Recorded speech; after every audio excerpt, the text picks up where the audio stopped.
You used to be able to focus. Maybe you don't even remember when. Reading a book for an hour, getting lost in the game with no notifications, sitting in class or at your desk and actually staying there, not just physically, but mentally. Now it's different. You open a tab to work and somehow you're on YouTube.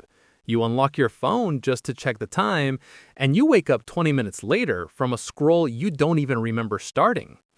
And then comes the worst part, that quiet voice in your head saying, "What is wrong with me?"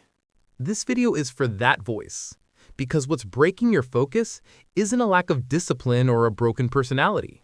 Something has been messing with the settings of your brain. Dopamine gets called the pleasure chemical, but that's not the full story. Scientists who study it describe it more as a motivation or priority signal.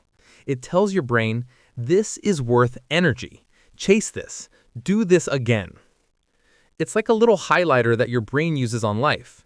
Talk to a friend you love? Highlight. Beat a level in a game? Highlight. Finish a task you've been avoiding all day? Big highlight. The problem is not that dopamine exists.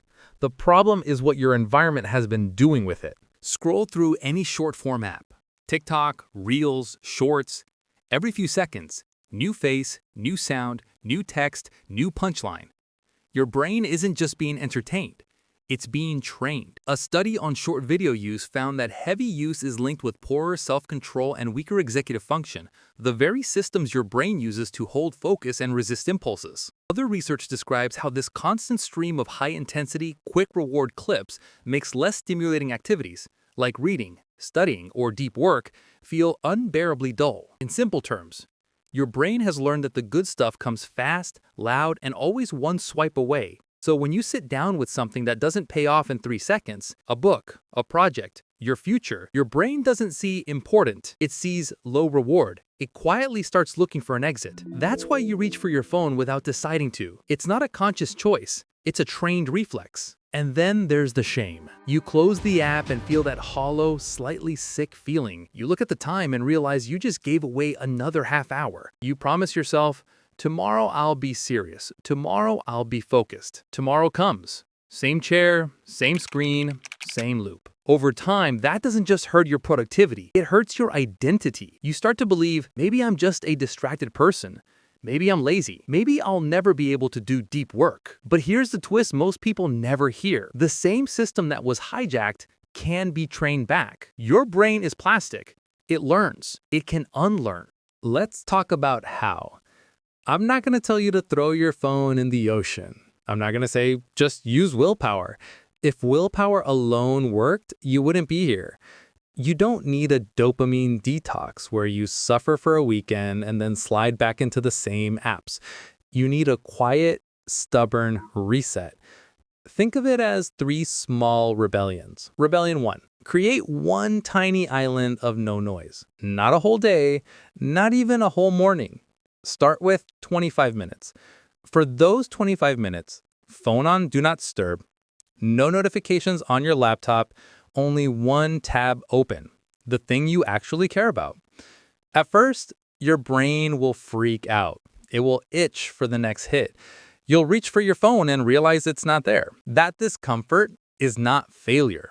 It's the feeling of a nervous system realizing the candy machine has been turned off. Stay with it. Every time you complete one of these little focus blocks, you're sending a new message to your brain. This state matters. Highlight this. Rebellion 2. Choose one long road and walk it every day. A long road is anything that has slow, honest reward.